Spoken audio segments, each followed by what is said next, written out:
Good morning students. हमने पिछली class में संप्रदान तत्पुरुष समास तक पढ़ लिया था। आज उससे आगे देखिए अपादान तत्पुरुष समास। जिस तत्पुरुष समास में अपादान कारक की विभक्ति का लोप पाया जाता है उसे अपादान तत्पुरुष समास कहते हैं। यानी जहाँ पर अपादान कारक की विभक्ति का लोप हो वहाँ अपादान तत्पुरुष समास होता है।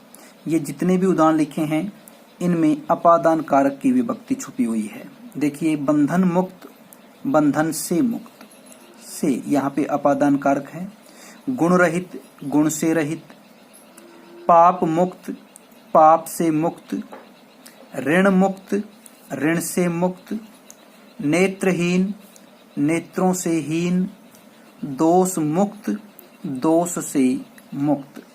ये सभी अपादान तत्पुरुष समास के उदाहरण हैं। इसके अलावा आप अपादान तत्पुरुष समास में और भी कर सकते हैं, जैसे देश निकाला, देश से निकाला।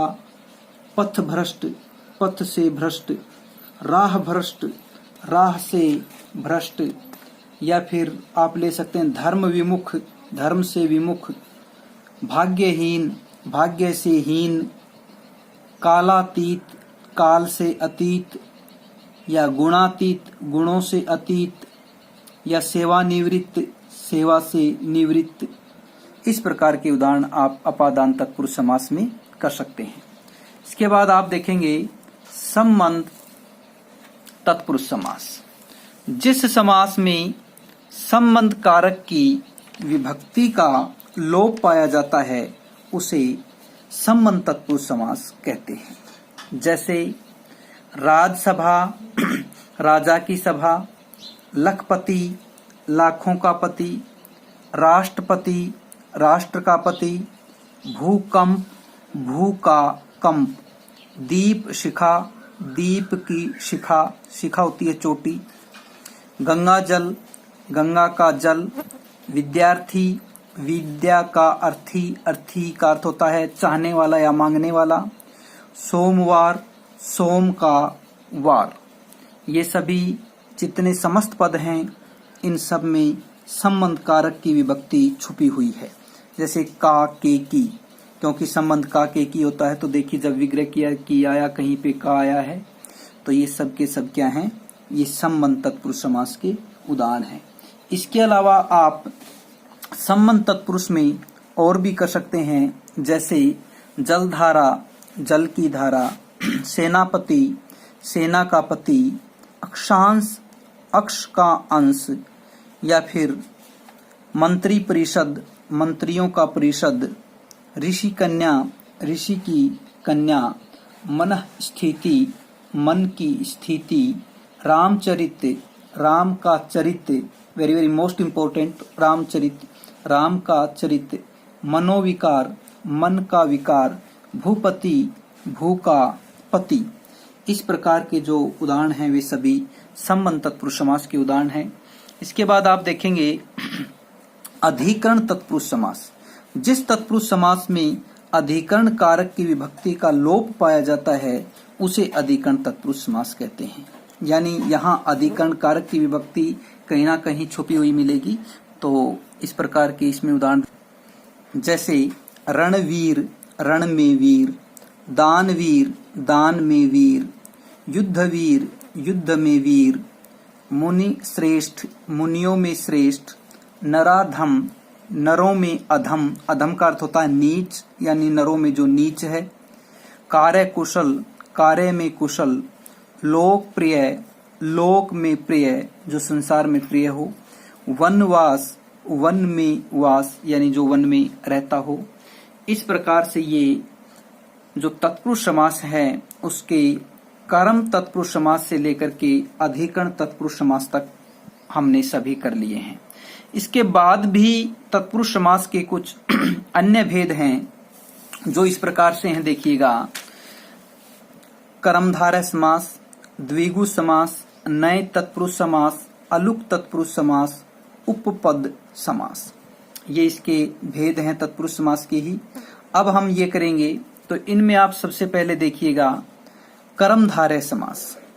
जिस समास में पूर्व पद व उत्तर पद के बीच विशेषण विशेष्य या उपमान उपमेय का संबंध हो उसे कर्मधारय समास कहते हैं। देखिए, कर्मधारय समास समझने के लिए सबसे पहले हमें विशेषण विशेष्य और उपमान उपमेय को समझना होगा। देखिए, विशेष्य कोई भी वस्तु, कोई प्राणी, ये सब जितनी संज्ञा है वे क्या है? विशेष्य हैं। संज्ञा जितनी भी है वे क्या है? विशेष्य हैं। अब उसकी विशेषता जो बताई जाती है कोई ना कोई, तो वो उसका विशेषण हो गया। ठीक है। इसी प्रकार उपमान क्या है? उपमान इस दुनिया की जो प्रसिद्ध चीजें हैं, जैसे सूरज है, चंद्रमा है, या और कोई भी प्रसिद्ध चीज है, वे सब उपमान है। और उससे तुलना की जाती है, वो उपमेय की जाती है, यानी जिसकी तुलना की जाती है फिर वो उपमेय होता है। देखिए, जैसे पहले हम विशेष विशेषण के उदाहरण देखेंगे। देखिए, महापुरुष, महान है जो पुरुष, यहां पर क्या है? पुरुष है, ये संज्ञा है। और इसकी विशेषता क्या है? ये पुरुष की, कि ये महान है, यानी पुरुष की विशेषता है ये महान है। महात्मा, महान है जो आत्मा, आत्मा है, ये यहां पर विशेष्य है, यानी संज्ञा है। और इसकी विशेषता क्या है? कि ये महान है। सद्भावना, भावना है, ये विशेष्य है। और भावना कैसी है? सत्य, यानी सच्ची है, यानी अच्छी है। तो ये क्या हो गया? ये इसकी विशेषता हो गई। सज्जन, सत्य है जो जन, जन यहाँ विशेष्य है। और सत्य यानी अच्छा, ये इसकी विशेषता है।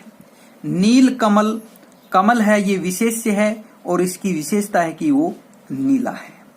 भला मानस, मानस है वो विशेष्य है। और उसकी विशेषता है कि वो भला है। कायर, का पुरुष, कायर है जो पुरुष, पुरुष विशेष्य है और कायर उसकी विशेषता है।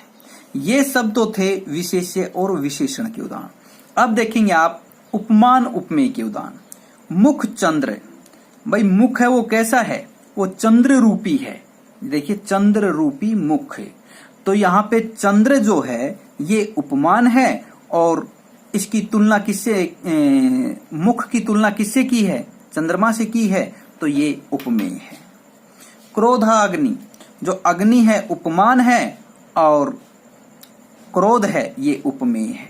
देहलता, लता है वो उपमान है, और देह वो क्या है? उपमेय है। कर कमल, कमल रूपी कर, कमल है उपमान है, और कर ये क्या है? उपमेय है। तो इस प्रकार से ये कर्मधारय समास हमारा हो गया है। आज के टॉपिक में इतना ही। अब इसी टॉपिक में हम अगली क्लास में इससे आगे करेंगे।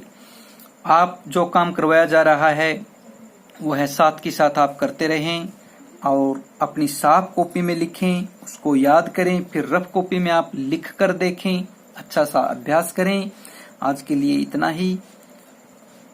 आपका दिन शुभ हो। धन्यवाद।